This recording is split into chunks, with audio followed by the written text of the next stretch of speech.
good evening. Welcome. This is Hot Edition. We're live from a news about Desawe Kanda, also live on Kesme 107.1 in Tamale and beyond. We're live on W93.5 in and beyond. Coming up this evening, NDC cements its dominance in Ghana's 9th Parliament with 184 seats.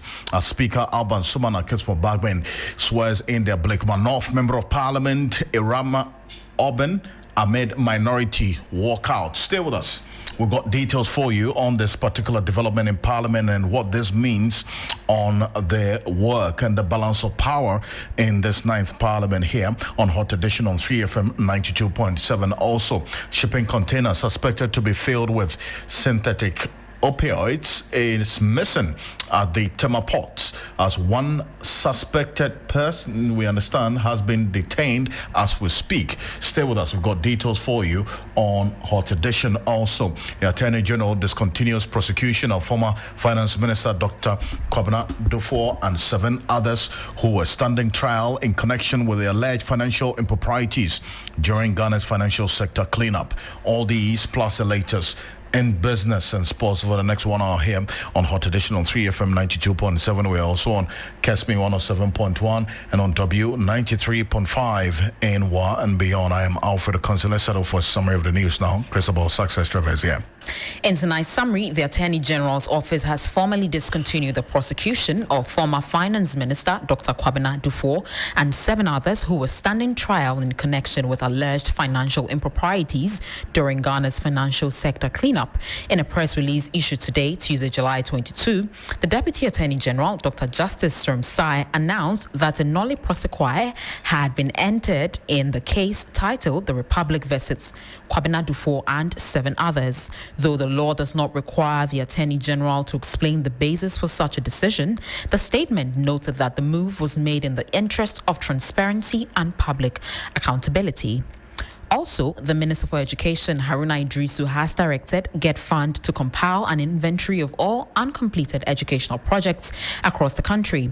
He made this known during the swearing-in ceremony of the Accra Technical University Council on Tuesday, July 22. According to the minister, the inventory will enable the ministry to develop a clear plan to facilitate the timely completion of these stalled projects as part of efforts to improve the quality of education across the country. Irabena Oben of the National Democratic Congress, NDC, has officially been sworn in as a Member of Parliament for Blakema North, despite a walkout by the minority side in Parliament. The swearing-in presided over by the Speaker of Parliament, Right Honourable Alban Kinsford Bagben, followed a brief procedural standoff that saw minority MPs exit the chamber in protests. And finally, 2 people have drowned in the Black Volta River following yet another avoidable canoe accident in the Wa West districts of the Upper West region. The victims were part of a group of 6 returning from a funeral in neighboring Burkina Faso on Sunday, July 20, when their canoe capsized midstream near Bangpama. While 4 of the passengers managed to swim to safety, 2 others were swept away by the strong currents. Only 1 body had been recovered as of now. Over to you, Alfred. There's more of this on 3news.com. Make some time and visit 3news.com. This is Hot Edition. We're live on Kesme 107.1 in Tamale and also on W93.5 in and beyond. Your thoughts, views, comments and opinions are welcome at 3FM 927 radar to you and to the rest of the world. We're crossing over now to the UPSA auditorium where the 13th John Evans Atta Mills anniversary lecture is ongoing, and the former Electoral Commission chairperson, who is the keynote speaker for this event, Charlotte Osei, is addressing the gathering as we speak. We'll take a brief of that and we'll come back shortly to give you some more on Hot Edition. Just in the castle, you knew that if Prof offered you a drink and you said you wanted a drink, Prof would go open the fridge himself and come and serve you. And then you'll be holding the can of Coke and wondering whether you should drink it or you should just take it home with you. But that was Prof. Even after Prof's death in 2012, his influence on my life and work has continued. The lessons he taught me, the values he instilled in me, and the vision he shared with me continue to guide my decisions and actions. Before I end this lecture, I would like to recount my last meeting with Prof. This was a couple of months before he passed on. With the help of Colonel Atta and Colonel Lawson, I had managed to sneak past Mr. Martin Newman and Mr. Bebaku Mensah, the two tigers at the door. So I used to deal through Colonel Atta and Colonel Lawson and get in there and make my request, and then Prof would call Mr. Newman and he would wonder, how did you get in here? So anyway, I'd gone to see Prof to fight for some additional resources for the NCC election year activities. I met Prof in a very sad mood. He was not happy. He talked to me about very vicious media attacks, some from people who knew him better. And I said, oh, Prof, but you shouldn't be listening to the media or reading this stuff. And you need to detach completely. I then added that they would only appreciate you when you're gone. I meant after his tenure. I had no way of knowing that would be my last physical meeting with Prof. After Prof's death, I was put on the funeral committee, and I was part of those working on publications, compiling all his tributes from the many diverse sources into the tribute book and editing them. What struck me was the most beautiful tributes Prof received, submitted by some of the very same people we had discussed attacking him in the media shortly before he died. And I learned a huge lesson. To serve well in public service, you must do right by God, by conscience, and by the law. You must be ready to suffer the attacks of people from the lenses of current affairs. But you must be certain in the knowledge that history will always vindicate the just. I held these lessons closely in my time.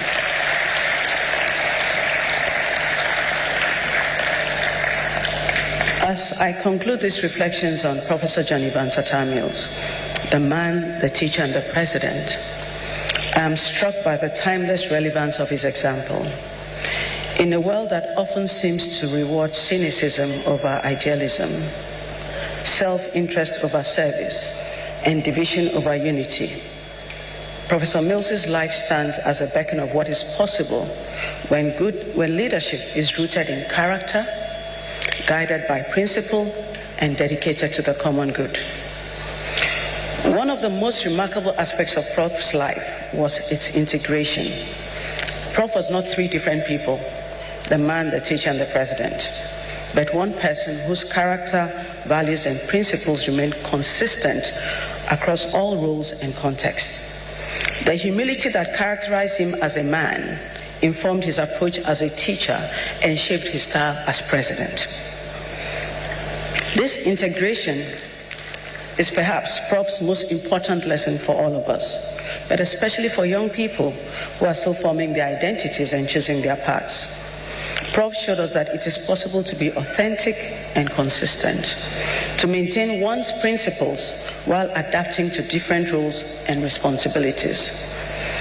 As we honor Prof's memory, we must also commit ourselves to continuing his work. This is not just the responsibility of those who knew him personally, but of all Ghanaians and all Africans who share his vision of a better future.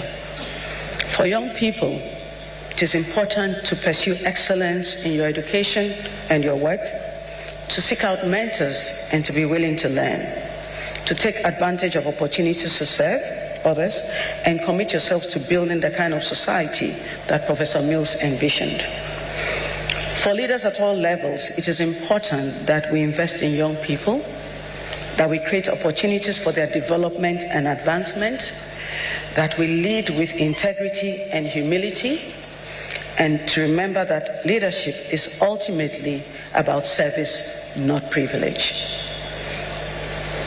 For all of us, we need to embody the values that Professor Mills exemplified: honesty in our dealings, compassion in our relationships, excellence in our work, and service in our communities. Professor Mills once said that my doors are always open. We'll make sure to provide the resources and make the necessary contacts. As a government, we will give you the fullest support. These words capture the essence of his approach to leadership and mentorship throughout his life. Even in death, Prof's doors remain open. His example continues to teach us, his vision continues to inspire us, and his legacy continues to challenge us to be better than we are. He remains our eternal teacher, showing us through his life what is possible when character meets opportunity, when principles guide power, and when service defines success. Prof understood that the ultimate measure of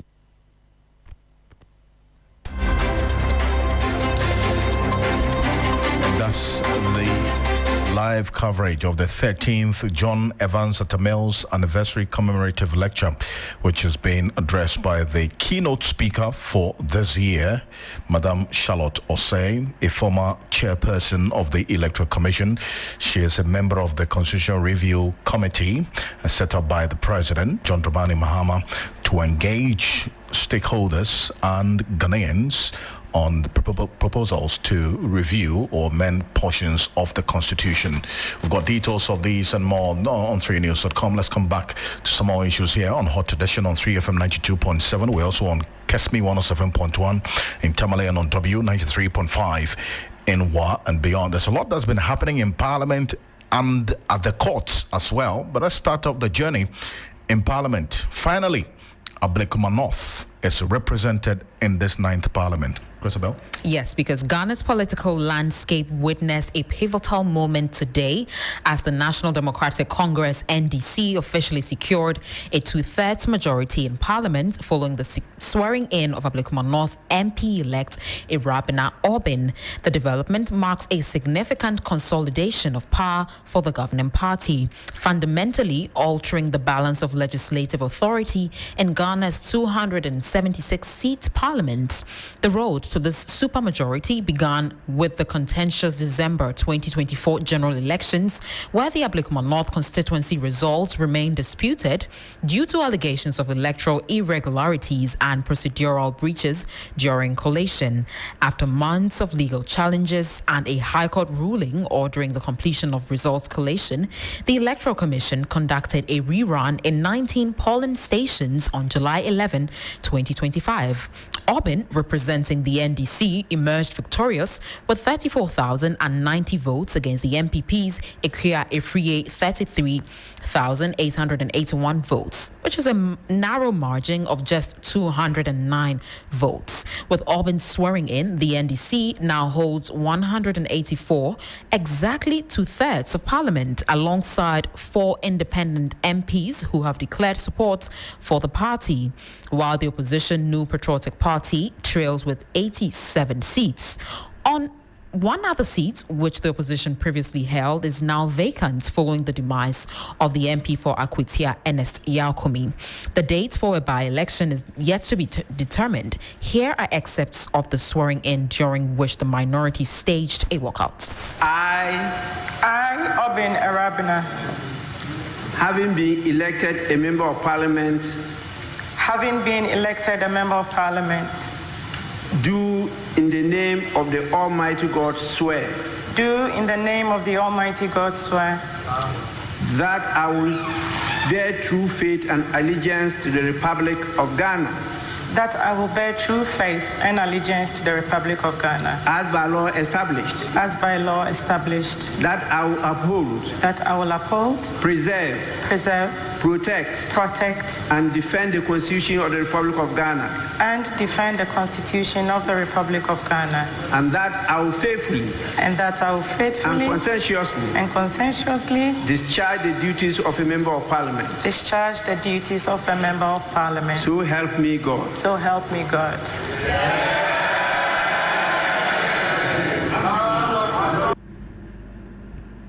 Well, that was Irabina Orbin being sworn in Parliament earlier today. Speaker of Parliament, after administering the oath of office, admonished the NDC not to abuse their supermajority status. Honorable members,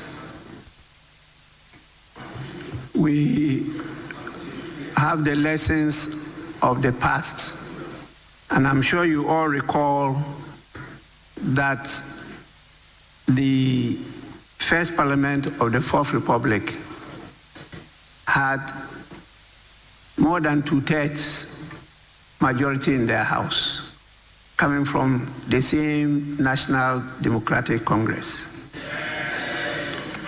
In the second parliament, we had almost the same 2/3. The NPP then had 61 members. The other parties, that PNC, CVP together, had 6 with an independent member. And that took the parties not in government to a total of 67. And NDC had 133. That was about 2/3.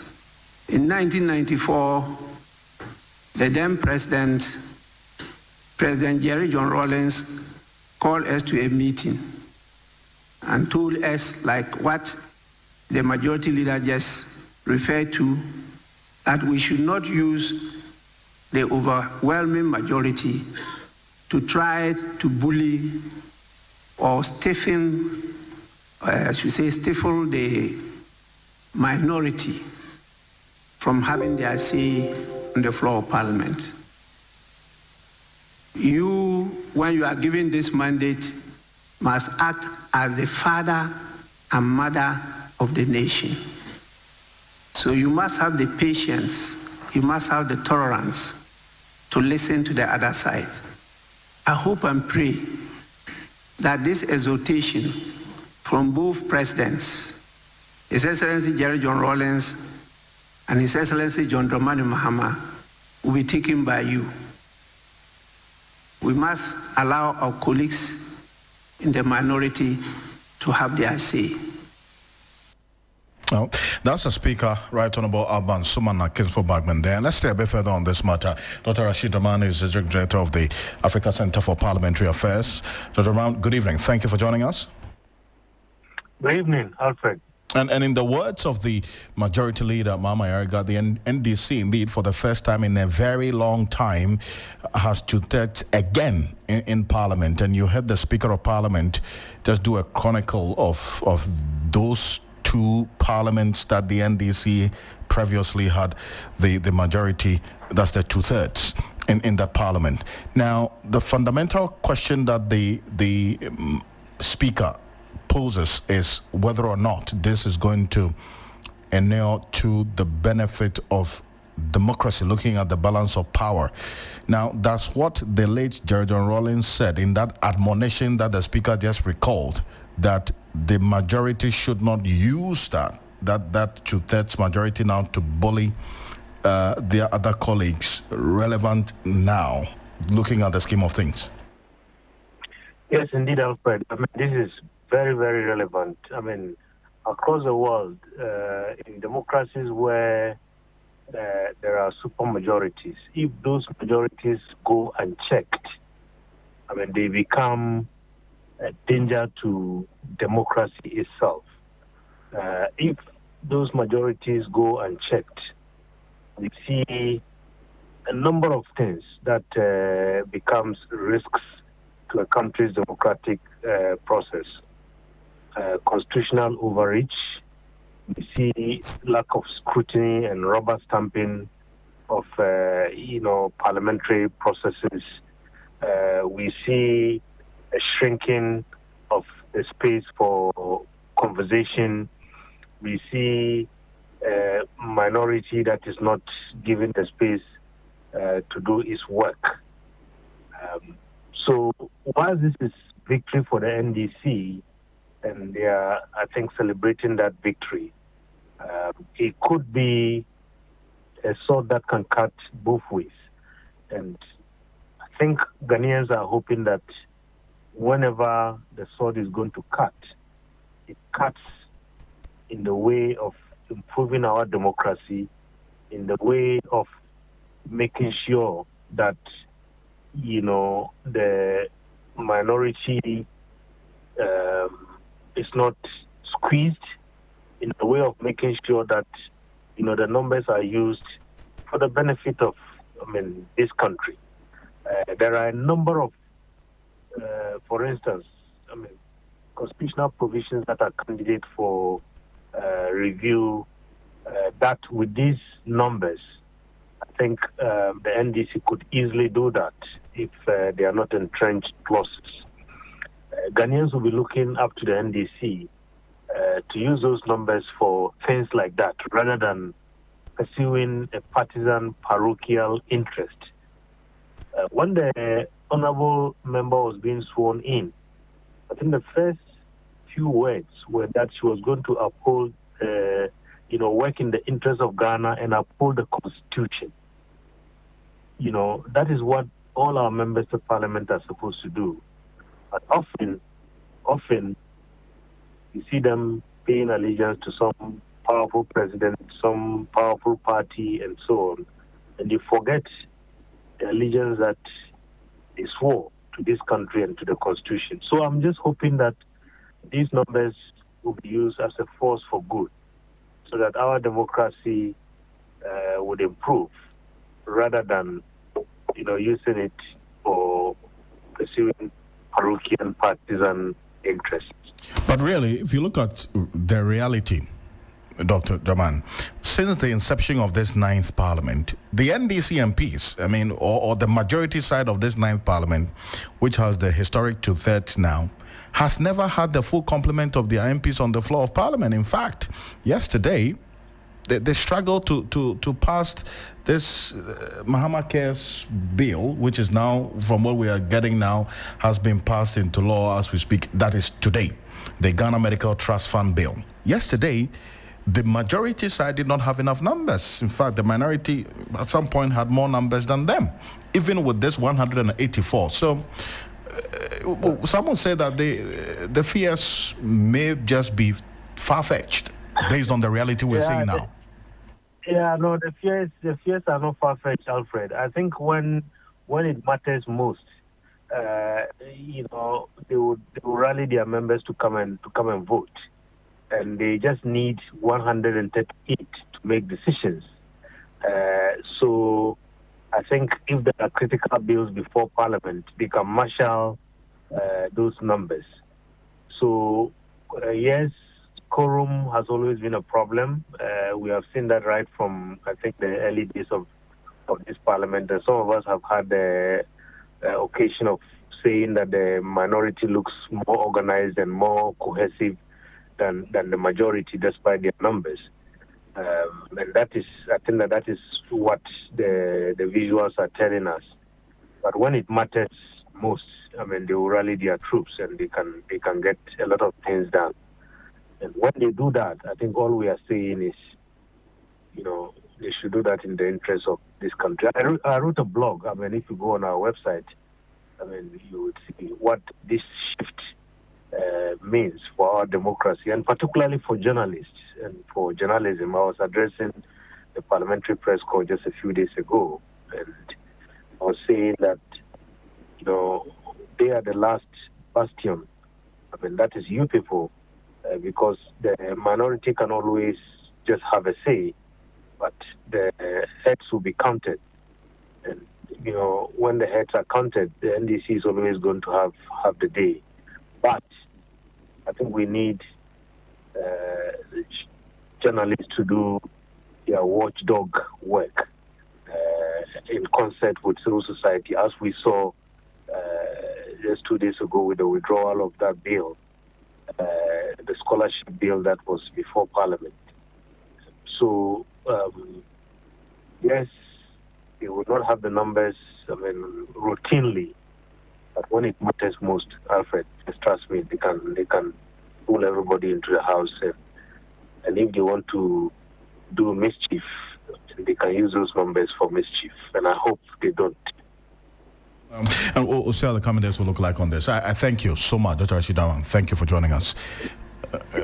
Let's stay a bit further on this, and that is from the parliamentary analysis and then the balance of power perspective in terms of how things are going to play out on the floor of Parliament. Dr. Rashidawan, Executive Director of the Africa Center for Parliamentary Affairs. But how about the politics of things as well? Because what happens in Parliament is a direct reflection of the executive's decision and the direction that the executive arm of government intends to take in terms of governance and steering the affairs of this country.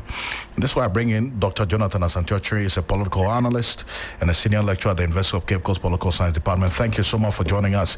Now, on the back of what Dr. Rashid Draman just indicated, and that's why I want to pick up, because even though the NDC has 2/3, as we are seeing now with the swearing in of Rabna Obin as the 184th member of the majority side in this parliament, since the inception of this 9th parliament, we haven't seen them really flex their numbers in terms of the representation on the floor of parliament. So yes, they have the muscle, but they haven't really worked with it. How does it strike you?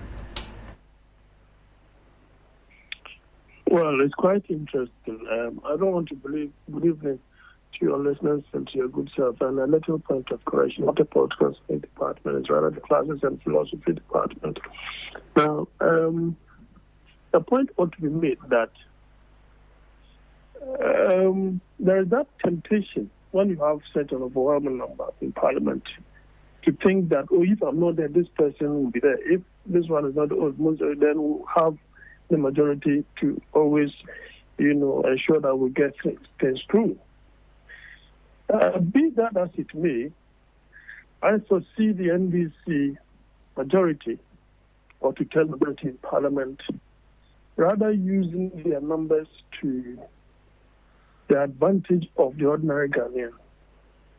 And I am of the view that if they need numbers to push down certain bills, it will be bills that are of a positive consequential effect on Ghanaians, popular ones. Like, for example, it is just quite unfortunate that the Mahama Care, when they were discussing or wanted to push it through, they did not have numbers. So I'm getting a bit confused as to what exactly is happening.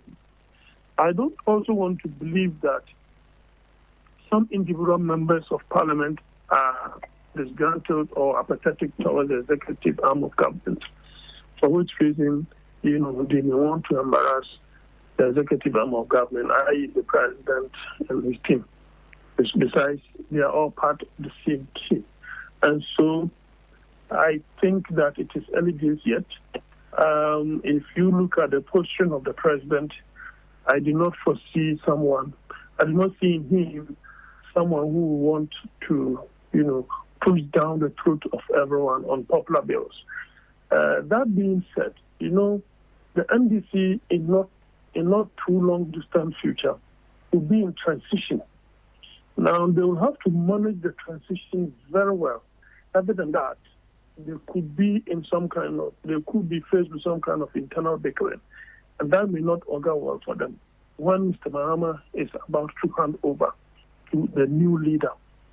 So I am of the view that strategically, since or most likely Dr. Baumann may emerge, then it means that you may not want to ruffle a lot of feathers along your path to create some kind of discomfort for kingmakers, and that kingmakers being Ghanaian. So I think that they'll be very cautious, and they will want to ensure that the transition is smoothly done. And that is the more reason why they may want to take decisions that are popular with Ghanaians, that are of some benefit to Ghanaians, and not a kind of bills that will not inure to the benefit of the majority of Ghanaians, but some kind of executive benefit somewhere. And I don't see that is exactly what is likely to happen. And that's the more reason why it baffles me that the Mahama Care, the patronage of the majority parliament.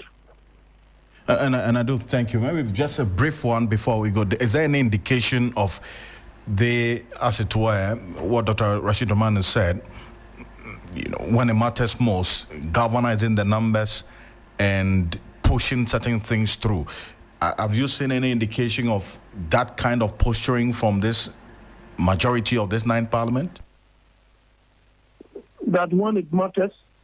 Yes, that if there are matters that, for instance, he talks about the possible state of of abuse of that two-thirds majority, so that if it is something that really they need to push through regardless of what the minority says, then they would galvanize the numbers and push it through, and then we'll go back to that same mantra of the minority having their say, but the minority always having their way. Do you see that posture from the majority in this 9th Parliament?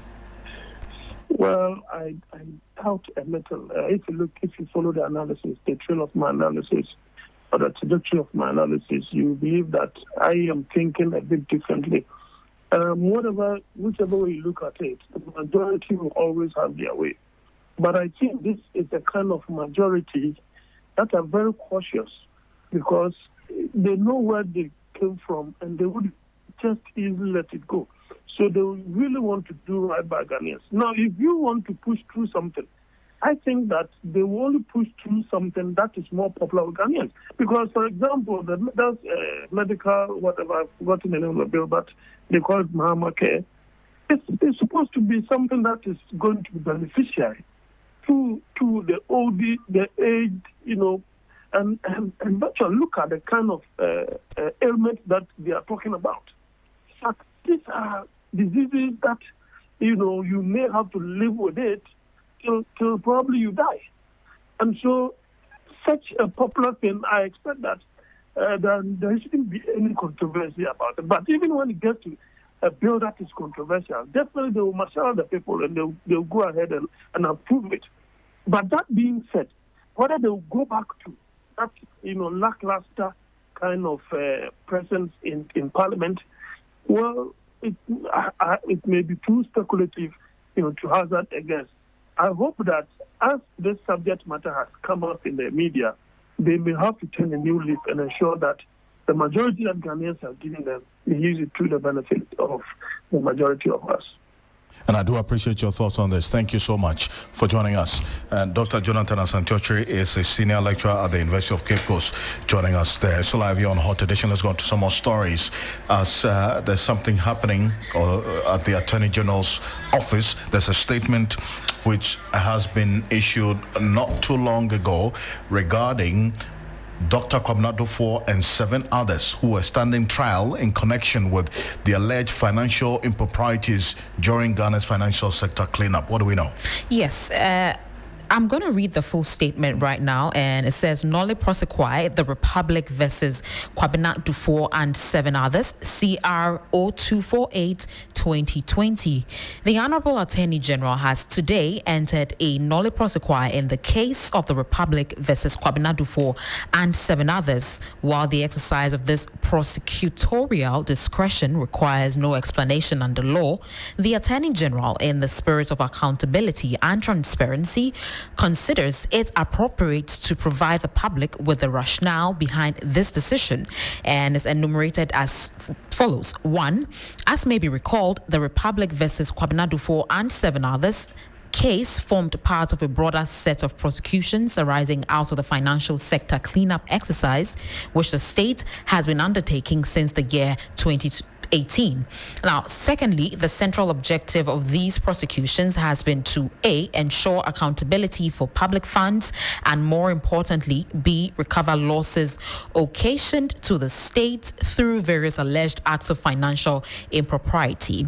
3, in pursuit of this objective, the Office of the Attorney General, in collaboration with other relevant state agencies, established a threshold of 60% recovery of the alleged losses to the state as a condition for reconsidering prosecution in specific cases. 4, following prolonged negotiations and engagement, the accused persons in the Republic versus Kwabena Duffuor and 7 others case have met this recovery threshold. Accordingly, in furtherance of public interest and considering the significant recoveries made for the state, the Honorable Attorney General has satisfied himself that continuing with the prosecution will not serve any additional public purpose. 5, this decision, however, does not imply an absence of wrongdoing nor a vindication of any conduct. It is a pragmatic step in line with the overarching national interest of recovering state resources. And finally, the Honorable Attorney General remains resolute in his commitment to upholding the rule of law, protecting the public purse and pursuing justice in all matters of national importance. And this was signed by the Deputy Attorney General, Honorable Dr. Justice Srem Sai. If you go on our Facebook page, we have it all displayed for you to see, Alfred. It's a very, very interesting development that has also attracted some conversation. We're going to go over this statement again because we're going to get Adam Sena, who's the co-chair of the Citizens Movement Against Corruption, as well to speak on this matter, and also Martin Pebo as well, who is a private legal practitioner. We have a conversation on this here on Hot Edition on 3FM 92.7. And as you indicated, for those who are watching us on Facebook right now at 3FM 927 and also on YouTube, we're posting the full complement of this statement signed by the Deputy Attorney General, Dr. Justice Srem Sai, on the decision by the Attorney General's office to formally discontinue the prosecution of the former Finance Minister, Dr. Kwabena Dufour. And let's get a bit more into it. Yes. So the Honorable Attorney General has today entered a nolle prosequi in the case of the Republic versus Kwabena Dufour and 7 others. While the exercise of this prosecutorial discretion requires no explanation under law, the Attorney General, in the spirit of accountability and transparency, considers it appropriate to provide the public with a rationale behind this decision. And it's as follows. 1. As may be recalled, the Republic versus Kwabena Dufour and 7 other cases formed part of a broader set of prosecutions arising out of the financial sector clean-up exercise, which the state has been undertaking since the year 2018. 2. The central objective of these prosecutions has been to A. ensure accountability for public funds and, more importantly, B. recover losses occasioned to the state through various alleged acts of financial impropriety. 3. In pursuit of this objective, the Office of the Attorney General, in collaboration with other relevant state agencies, established a threshold of 60% recovery of the alleged losses to the state as a condition for reconsidering prosecution in specific cases. 4. Following prolonged negotiations and engagements, the accused person in the Republic versus Kwabena Dufour and 7 others case have met this recovery threshold. Accordingly, in furtherance of public interest and considering the significant recoveries made for the states, the Honorable Attorney General has satisfied himself that continuing with the prosecution will not serve any additional public purpose. 5. This decision, however, does not imply an absence of wrongdoing nor a vindication of any conduct. It is a pragmatic step in line with the overarching national interests of recovering state resources. And finally, the Honorable Attorney General remains resolute in his commitment to upholding the rule of law, protecting the public purse, and pursuing justice in all matters of national importance. And again, it was signed by the Deputy Attorney General, Honorable Dr. Justice Srem Sai. Let's say a bit further on this. Adam Sena is the co-chair of the Citizens Movement Against Corruption. Sena, good evening. Thank you for joining us. Good evening. And now, if you look at the point 4 of the statement, which was issued by the Attorney General, which I know you've gotten some detail, they make the point that following prolonged negotiations and engagement, these accused persons in the Republic versus Kwabena Dufour and the 7 others case, they have met the recovery threshold, and accordingly, and in furtherance of the public interest, and they're considering the significant recoveries made for the state, the Attorney General has satisfied himself that continuing with the prosecution would not serve any additional public purpose. It is on the premise of this that this decision has been taken. And he says that it does not imply an absence of wrongdoing nor a vindication of the conduct. How does this development strike you? Well, we clearly need more details. I'm not quite sure how the 60% threshold was set. Which stakeholders engaged over that. How that relates to international best practice relating to recoveries is not clear. How the remaining 40%, leaving it will serve the public interest, is not clear. Is this a plea bargain? Are there other cases that are similar where persons have been paying, they've reached the 60% threshold? How many more such cases? And who are the individuals involved? It appears we are setting a precedent that others could take advantage of in the future. And so it's not a very comfortable, decision. Yes, we appreciate the transparency, but it raises many more questions in terms of how we run this and manage it for the future. And those questions, as you have just asked, you demand that at least the Attorney General would come give further and better particulars? Yes, the AG needs to. 60% as a minimum threshold, why are we satisfied with that in this instance? Isn't there indication that we could get 70? Why not 80%? How was that threshold fixed? And why are we speaking to this particular case? Are there other cases? Why is there no mention of any other similar cases? There's a sense in which if it was a neutral group that had arrived at this minimum threshold, and we're not dealing with an individual who has a historical relationship with the government of the day, perhaps it would have been taken as a decision without necessarily any influence. But at this point, without further better particulars, it's not clear why we should be satisfied with 60%. And whether it's a plea bargain, are there other such cases? It's not clear. Mazzano, I do appreciate your thoughts on this, and I thank you very much. I know that we're going to be having a bit more conversation on this in the coming days as you keep asking these questions, begging for answers. Thank you, sir. And thank you, too. Adam Sano is the co-chair of the Citizens Movement Against Corruption. Let's get into matters of narcotics, because there's a development at the port. Yes, a shipping container suspected to be filled with synthetic opioids has gone missing at the Tema port. One person has been arrested, with two others said to be on the run, as Narcotics Control Commission officials are seeking to unravel this disturbing story. The Narcotics Control Commission, NACOC, has in the last few months embarked on surveillance at the ports following a BBC documentary highlighting the influx of synthetic opioids, with Ghana described as a hotspot destination. This close monitoring led NACOC officials to focus on a container said to have emanated from India on 26th March 2025. They therefore flagged the container and tagged it for further investigation. The container was then dispatched for scanning on 23rd May 2025, but has since not been sighted at the Tema ports.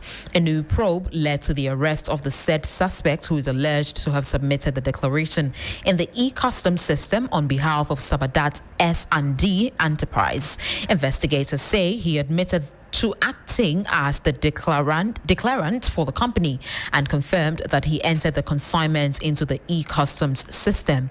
He also informed investigators that the bill of lading and invoice were handed to him by the two suspects said to be at large. He has been slapped with the charge of importation of drugs and other products contrary to Section 122 of the Public Health Act 2012, Act 851. Alfred.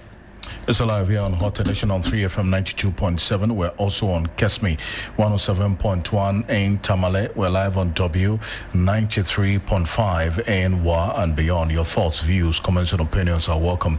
Read out to you and to the rest of the world. And so a number of your messages coming in, which we'll get onto on our Facebook page shortly and read them to you and to the rest of the world here on Hot Edition on 3FM 92.7. Also on Kesme 107.1 in Tamale, and also on W 93.5 in Wa and beyond. We're going to go for the business news. Bismarck Osa is standing by as we're getting to know that the Bank of Ghana has also now continuously giving indication of what it intends to do to ensure that the traders' concerns of not having access to the dollar is addressed. And they've announced a new set of guidelines on the application of exchange rates by players in the shipping industry, effective today, July 22. Stay with us. Bismarck Osa has the details after this quick break. Your journey never stops. A new adventure awaits you just a few clicks away. A road trip or vacation, a time to connect with those we care about. We take on the hassle so you don't have to.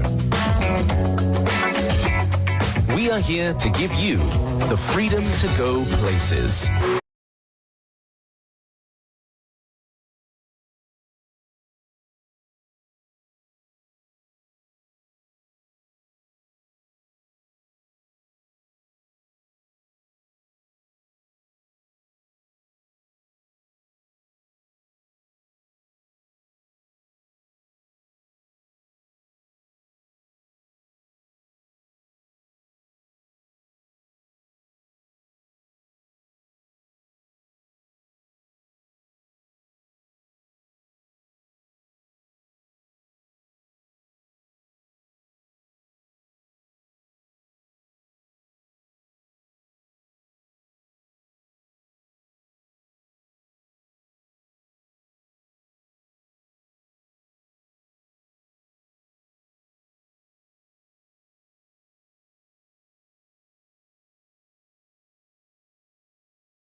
Hello, good evening, and welcome to the business segment on Hot Edition on 3FM 92.7. Coming up tonight, Bank of Ghana issues new guidelines to standardize exchange rate application in shipping industry effective today, July 2022. These and many other stories lined up for you. Please stay.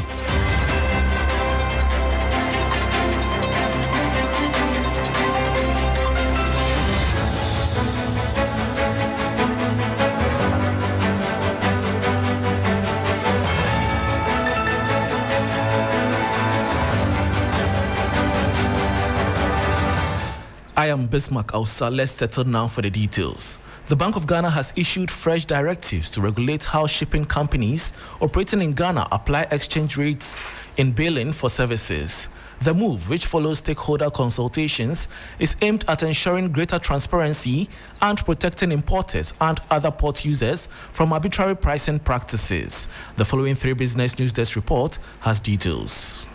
The Bank of Ghana is tightening oversight in the shipping sector with a new set of guidelines to govern how exchange rates are applied in invoicing for services rendered at the ports. Under the new rules, which take effect from July 22, all players in the shipping industry are required to publish their daily exchange rates either online or at their premises and ensure they are clearly communicated to customers before issuing invoices or accepting payments. Invoices must now explicitly state the currency used, the applied exchange rate, the date of application, and the final amount in either the cedi or the dollars. The central bank insists that exchange rates must reflect market conditions and be benchmarked against its published interbank rate, not arbitrarily determined. Customers dissatisfied with how rates are applied can first lodge complaints with the service provider and, if unresolved, escalate the matter to the Ghana Shippers Authority. The directive, which is in line with the Foreign Exchange Act of 2006, is expected to curb abuse and foster pricing transparency at Ghana's ports.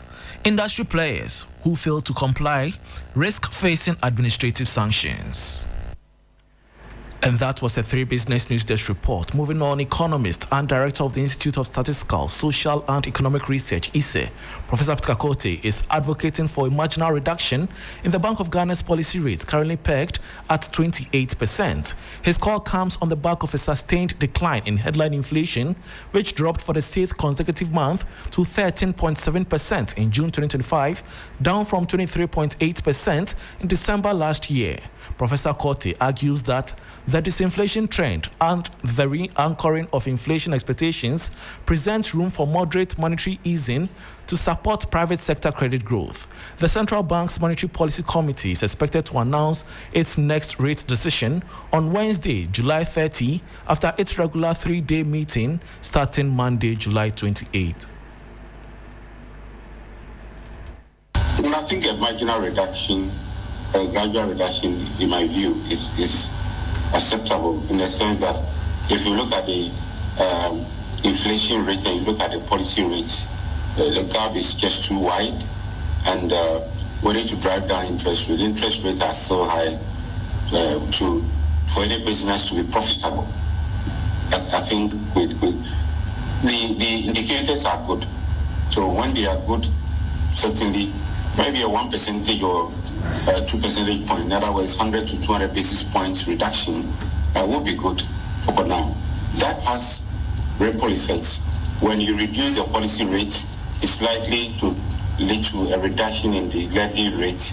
Then businesses can borrow and be more active, productive, and by so doing, be able to generate more resources, grow our economy. So I would say that given the high cost of doing business, already utility tariffs, etc., have gone up, and if the policy rate is pointing towards, the inflation rate and other indicators are stable, a marginal reduction in the policy rate is justified. And that was economist and director of the Institute of Statistical, Social and Economic Research, ISE, Professor Peter Korte, advocating for a marginal reduction in the Bank of Ghana's policy rate, currently pegged at 28%. The Importers and Exporters Association of Ghana is criticizing the government for failing to engage stakeholders in the shipping industry ahead of the mid-year budget review. Executive Secretary Samson Asaki Awingobit expressed frustration that despite Finance Minister Dr. Kasiel Atufor's promise to meet with stakeholders on key tax reforms, the association has been left out of discussions. The association is urging the government to engage them before implementing any tax reforms and has vowed to resist any reforms that do not favor importers and exporters. In the first meeting budget, none of them was set. None of them was abolished. None of them was reduced. None of them was aligned. There was no rationalization. What the minister said to the whole world was that after that budget, they were going to meet the business community and do tax reforms and rationalize it. As we speak, that engagement came sometime June or July thereabouts. Importers and exporters being the pivotal stakeholder concerning the plight and the challenges faced the business community, especially the importers and exporters in this country, were not invited to any of these tax forms, tax engagement. As to speak, Thursday coming Thursday, 2 days difference, the Minister of Finance will be in Parliament of Ghana to present his mid-year budget review. And I'm sure he's going to make mention that he has met stakeholders on tax reform. I can tell with authority that the Importers and Exporters Association wasn't part and did not take part and does not know what is entailed in it. And so anything that will come below our expectation will meet us with fury to vigorously resist it. Executive Secretary of the Importers and Exporters Association of Ghana, Samson Asaki Awingobit, expressing his displeasure over government's failure to engage the association on the mid-year budget review. And that brings us to the end of business on Hot Edition with me, Bismarck Ausa. For more business stories, please check out our website, 3news.com. Reku Ampofo is here for sports. Please stay.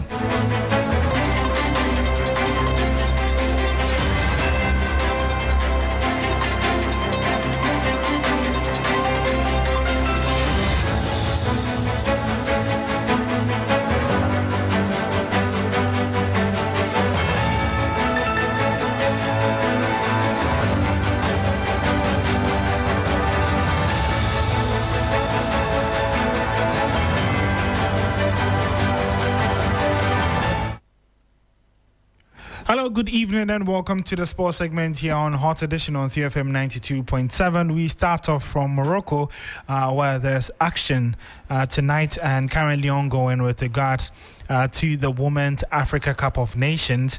And just by way of update, Nigeria's women's team have just taken the lead against South Africa. What looks like could potentially be the late winner, as Michelle Aloti has scored in the 94th minute to put the Super Falcons 2-1 against Banyana. Just a couple more minutes left to play in that one as well.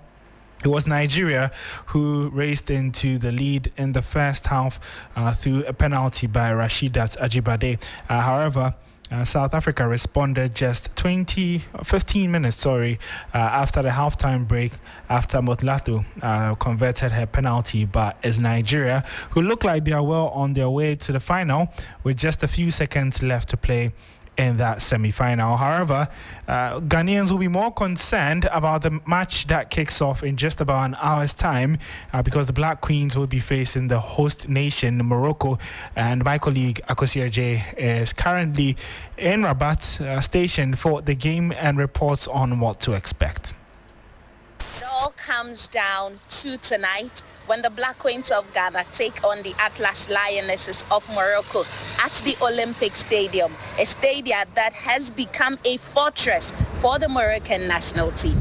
For the Black Queens of Ghana, they have seen it all. They have been through it all. Through a defeat to South Africa, a drawn game against Mali, a victory against Tanzania, and of course going all the way into penalties to win against Algeria. Today, they will be tested again if indeed they want to be the winners of the newly unveiled trophy as well as the $1 million prize. So the Black Queens of Ghana are getting ready to make history at Rabat. But as they prepare to make that history, maybe, just maybe, their motivation will skyrocket after they see the presence of the Minister for Sports and Recreation, Kofi Adams, who has landed in Rabat, the capital of Morocco, to push his weight behind the senior national.